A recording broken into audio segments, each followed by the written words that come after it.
یہ حکارت بھری تیری نظر کو جانتا ہوں، میں تیرے ظرف کو اپنی قدر کو جانتا ہوں۔ خلاف ذہن کے جو دل نے اٹھا رکھا ہے، پرچم جدل کو علم غدر کو جانتا ہوں۔ میں نے پتھر کو بھی آتش میں پگھلتے دیکھا،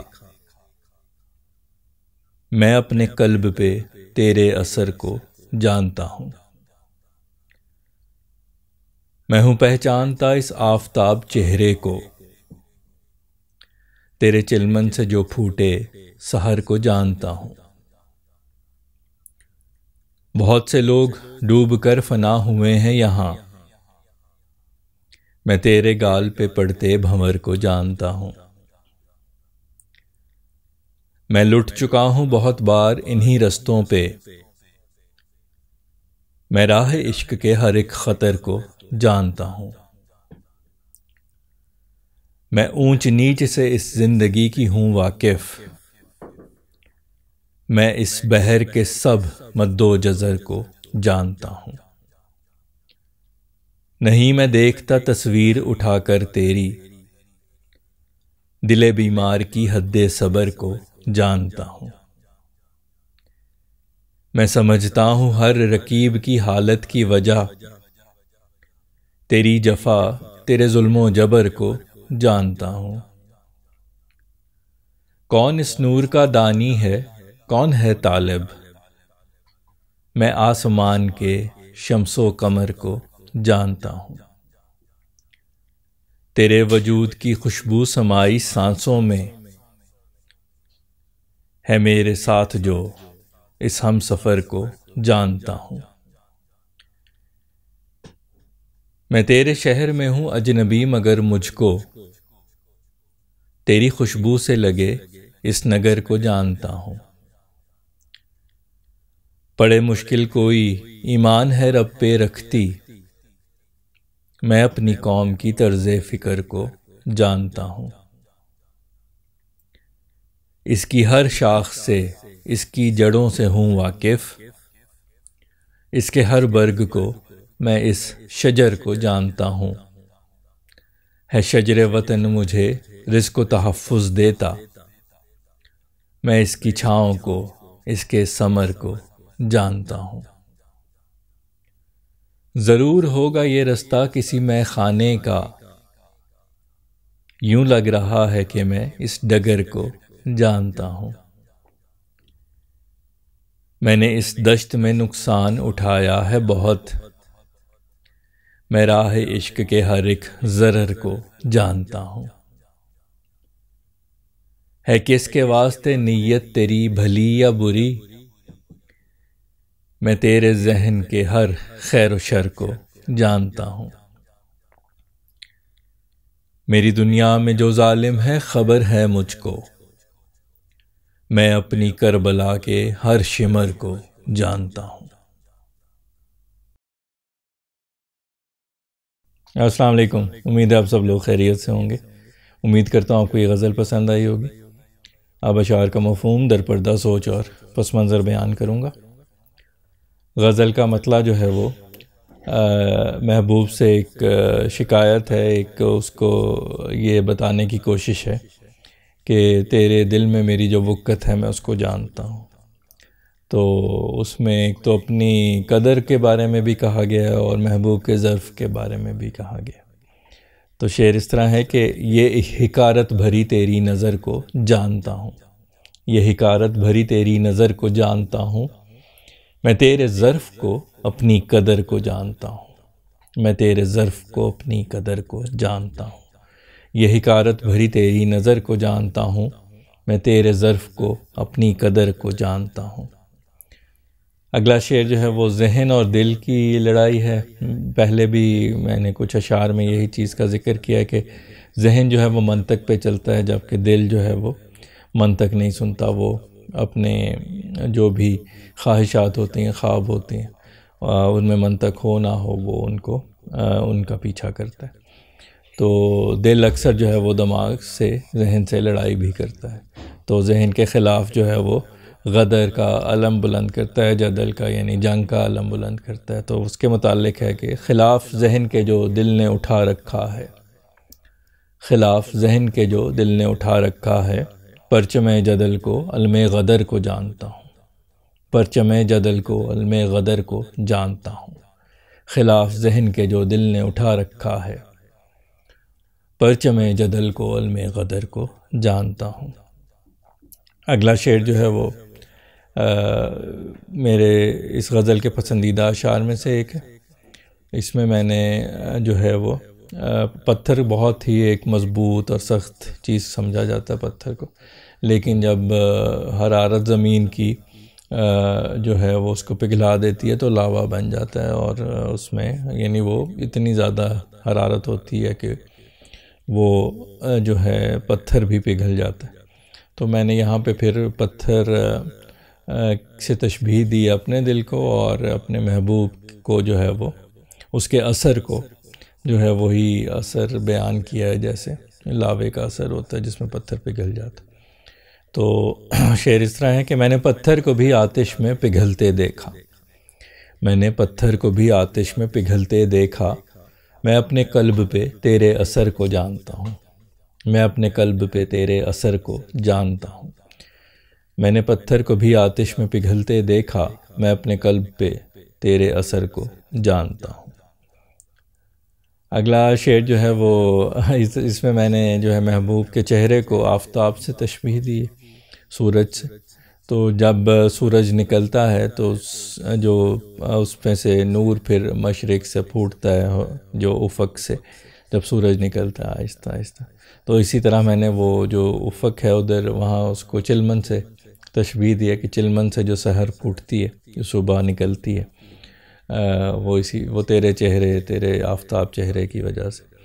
تو شعر اس طرح ہے کہ میں ہوں پہچانتا اس آفتاب چہرے کو،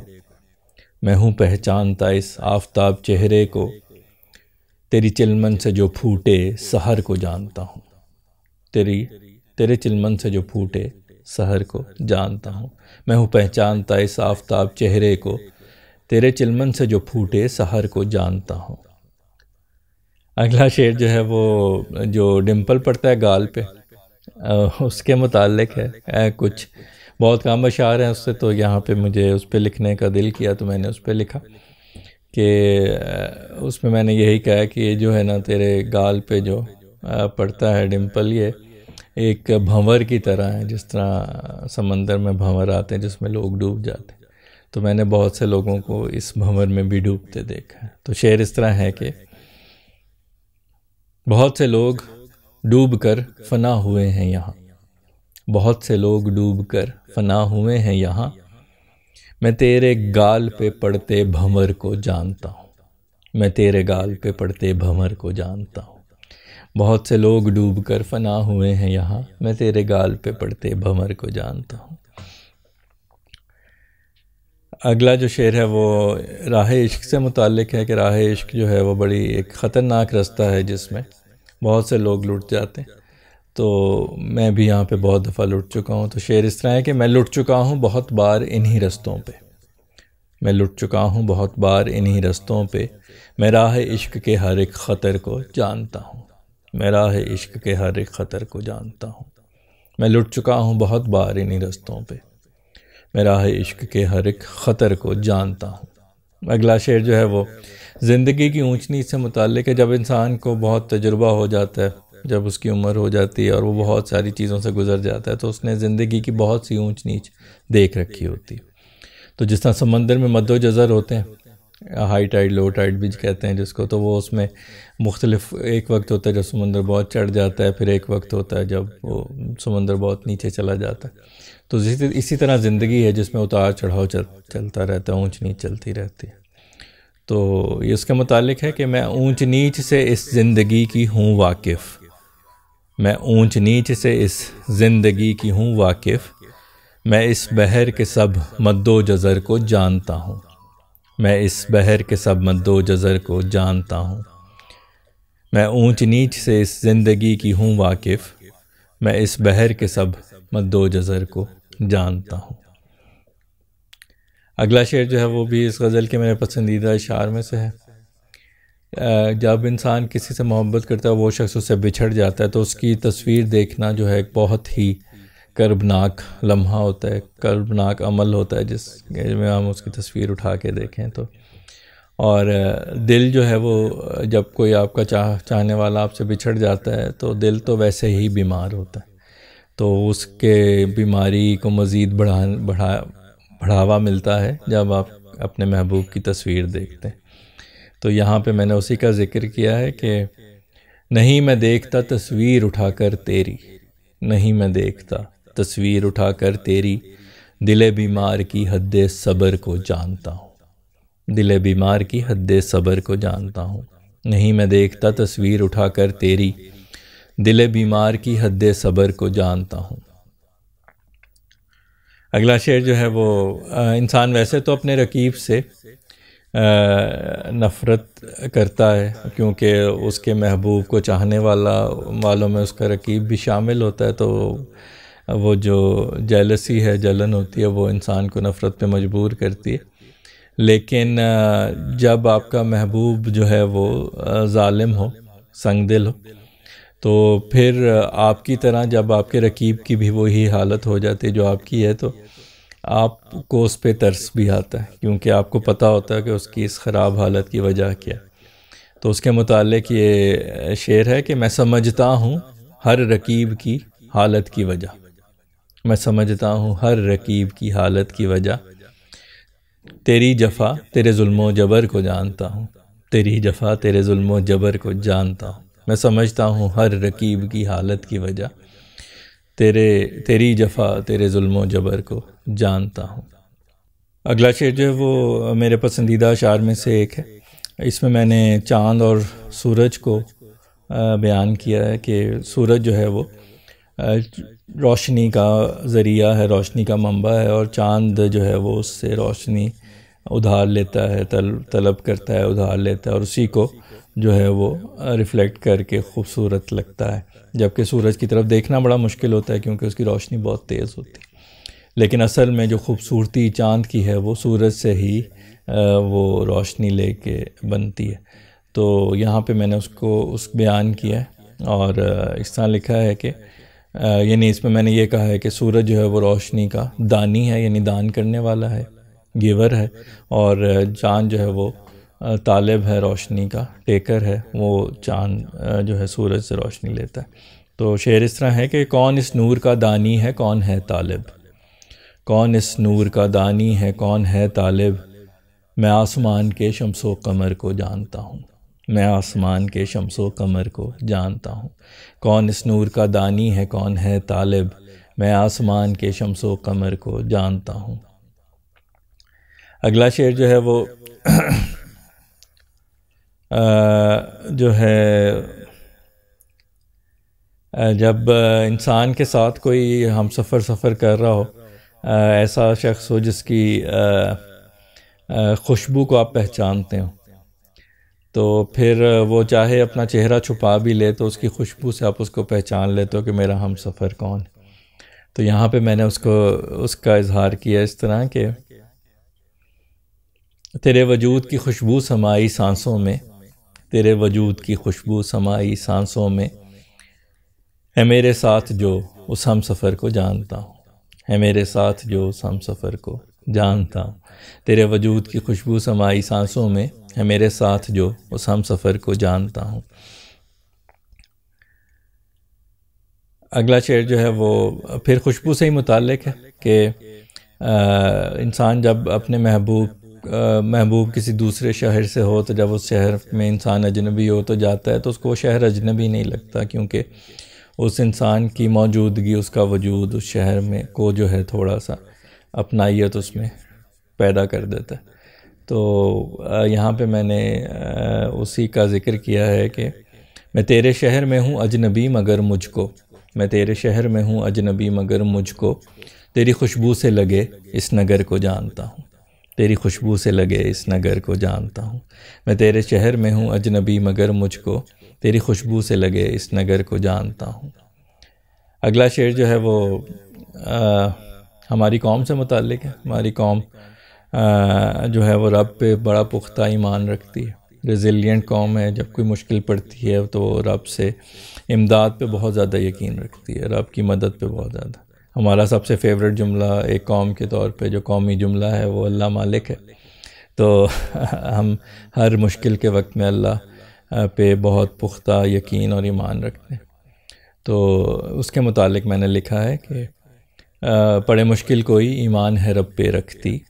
پڑے مشکل کوئی ایمان ہے رب پہ رکھتی، میں اپنی قوم کی طرز فکر کو جانتا ہوں، میں اپنی قوم کی طرز فکر کو جانتا ہوں، پڑے مشکل کوئی ایمان ہے رب پہ رکھتی،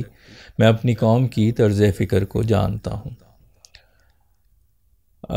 اگلے جو دو اشعار ہیں وہ وطن سے متعلق ہیں۔ پہلے شعر میں نے وطن کے مختلف پہلوؤں کے متعلق بتایا کہ میں اپنے وطن کے سب پہلوؤں سے واقف ہوں۔ دوسرے شعر میں نے وطن کو جو ہے وہ ایک شجر سے تشبیہ دی ہے، دونوں شعروں میں وطن کو، اور دوسرے شعر میں وطن کی اہمیت کو بیان کیا۔ تو میں اس پہلے شعر کا بتاتا ہوں کہ اس میں نے جو ہے وطن کی جڑوں کا، یعنی وطن کو شجر سے تشبیہ دیا اور پھر جڑوں کا ذکر کیا۔ جڑیں جو ہیں وہ وطن کے آباء و اجداد، وطن کی تاریخ، اس کے متعلق، پھر وطن کی جو شجر کی شاخیں ہیں وہ مختلف صوبے، مختلف علاقے وطن کے، پھر اس شاخوں پہ کھلنے والے پتے، برگ جو ہیں وہ اس ہر علاقے کے رہنے والے لوگ۔ تو اس طرح میں نے بیان کیا یہاں پہ کہ اس کی ہر شاخ سے، اس کی جڑوں سے ہوں واقف، اس کی ہر شاخ سے، اس کی جڑوں سے ہوں واقف، اس کے ہر برگ کو میں اس شجر کو جانتا ہوں، اس کے ہر برگ کو میں اس شجر کو جانتا ہوں، اس کی ہر شاخ سے، اس کی جڑوں سے ہوں واقف، میں اس کے ہر برگ کو میں اس شجر کو جانتا ہوں۔ اگلا شعر جو ہے وہ اس میں نے جو ہے وہ وطن کو شجر سے دوبارہ تشبیہ دیا۔ تو شجر جو ہے، جو درخت ہے، وہ دو کام کرتا ہے۔ ایک تو وہ تحفظ دیتا ہے، اس کی چھاؤں جو ہے وہ آپ کو دھوپ اور بارش وغیرہ سے تحفظ دیتی ہے۔ دوسرا یہ کہ شجر جو دوسرا کام کرتا ہے، درخت آپ کی مدد کرتا ہے، وہ پھل ہے، جو پھل پیدا ہوتے ہیں درختوں پہ، وہ رزق مہیا کرتے ہیں آپ کو۔ تو رزق اور تحفظ دو چیزیں ہیں جو کہ شجر مہیا کرتا ہے۔ تو یہاں پہ میں نے وطن کو اسی سے تشبیہ دیا۔ وطن آپ کو تحفظ بھی دیتا ہے اور وطن آپ کو رزق بھی دیتا ہے۔ تو شعر اس طرح ہے کہ یہ شجر وطن مجھے رزق و تحفظ دیتا ہے، شجر وطن مجھے رزق و تحفظ دیتا، میں اس کی چھاؤں کو، اس کے ثمر کو جانتا ہوں، میں اس کی چھاؤں کو، اس کے ثمر کو جانتا ہوں، ہے شجر وطن مجھے رزق و تحفظ دیتا، میں اس کی چھاؤں کو، اس کے ثمر کو جانتا ہوں۔ اگلا جو شعر ہے وہ ایک کسی رستے سے متعلق ہے جو پہچانا سا لگ رہا ہے۔ تو یہاں پہ میں نے تھوڑا سا جو شاعری میں خانے کا ذکر ہوتا ہے، پرانی شاعری میں، اسی کا استعمال کیا کہ یہ رستہ جو ہے یہ ضرور کسی میں خانے کو جاتا ہوگا، کیونکہ یہ مجھے لگ رہا ہے جیسے میں اس ڈگر کو، اس رستے کو جانتا ہوں۔ تو شعر اس طرح ہے کہ ضرور ہوگا یہ رستہ کسی میں خانے کا، ضرور ہوگا یہ رستہ کسی میں خانے کا، یوں لگ رہا ہے کہ میں اس ڈگر کو جانتا ہوں، یوں لگ رہا ہے کہ میں اس ڈگر کو جانتا ہوں، ضرور ہوگا یہ رستہ کسی میں خانے کا، یوں لگ رہا ہے کہ میں اس ڈگر کو جانتا ہوں۔ اگلا شعر جو ہے وہ راہ عشق کے متعلق، وہی جو اس میں مشکلات ہوتی ہیں جس کا ذکر پہلے بھی کیا، تو اس کا دوبارہ اس شعر میں ہے کہ میں نے اس دشت میں نقصان اٹھایا ہے بہت،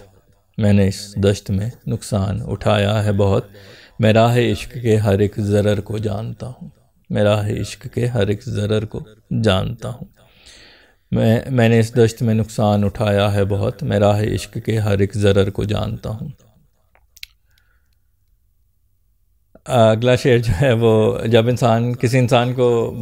دوسرا انسان بہت اچھی طرح جانتا ہو تو اسے یہ تک پتہ ہوتا ہے کہ اس کے دماغ میں کیا چل رہا ہے، وہ کس شخص کے لیے اچھی نیت رکھتا ہے، کس شخص کے لیے بری نیت رکھتا ہے اور سارا کچھ۔ تو یہاں پہ میں نے اس کا ذکر کیا ہے، کس کے واسطے نیت تیری بھلی یا بری، ہے کس کے واسطے نیت تیری بھلی یا بری، میں تیرے ذہن کے ہر خیر و شر کو جانتا ہوں، میں تیرے ذہن کے ہر خیر و شر کو جانتا ہوں، ہے کس کے واسطے نیت تیری بھلی یا بری، میں تیرے ذہن کے ہر خیر و شر کو جانتا ہوں۔ اگلا شعر جو ہے اس غزل کا آخری شعر ہے، جس میں نے کربلا کے واقعے کا ذکر کیا۔ کربلا میں بہت سے ظالم لوگ تھے، جنہوں نے بہت ظلم کیے حضرت امام حسین علیہ السلام کی خاندان پہ، آل رسول پہ، آل رسول صلی اللہ علیہ وسلم پہ. تو ان میں سے سب سے جو بڑا ظالم تھا وہ شمر تھا، جس نے حضرت امام حسین علیہ السلام کو شہید کیا تھا. تو ان کو تو میں نے پھر اس کا ذکر کیا. یہاں پہ میں نے ہر دور میں کوئی نہ کوئی یزید ہوتا ہے جو کہ لوگوں پہ ظلم کرتا ہے اور مظلوم بھی ہوتے ہیں اس دور میں. تو یہاں پہ میں نے یہ لکھا ہے کہ میری دنیا میں جو ظالم ہے اس کا مجھے پتہ ہے، میں اپنی کربلا کے شمر کو جانتا ہوں. تو شعر اس طرح ہے کہ میری دنیا میں جو ظالم ہے خبر ہے مجھ کو، میری دنیا میں جو ظالم ہے خبر ہے مجھ کو، میں اپنی کربلا کے ہر شمر کو جانتا ہوں، میں اپنی کربلا کے ہر شمر کو جانتا ہوں. میری دنیا میں جو ظالم ہے خبر ہے مجھ کو، میں اپنی کربلا کے ہر شمر کو جانتا ہوں. یہ حکارت بھری تیری نظر کو جانتا ہوں، میں تیرے ظرف کو اپنی قدر کو جانتا ہوں. جی، تو امید کرتا ہوں آپ کو غزل پسند آئی ہوگی اور آپ نے اشعار کے مفہوم سے بھی لطف لیا ہوگا. اگلی غزل تک کے لیے آپ سے اجازت چاہتا ہوں، اس دعا کے ساتھ کہ اللہ آپ کو اپنے حفظ و امان میں رکھے، شاد و آباد رکھے، خوش و خرم رکھے، بیماریوں، پریشانیوں اور آزمائشوں سے محفوظ رکھے. اپنا بہت خیال رکھیے، خوش رہیے، خوشیاں بانٹیے. انشاءاللہ اگلی غزل کے ساتھ آپ سے دوبارہ ملاقات ہوگی. تب تک کے لیے اللہ حافظ.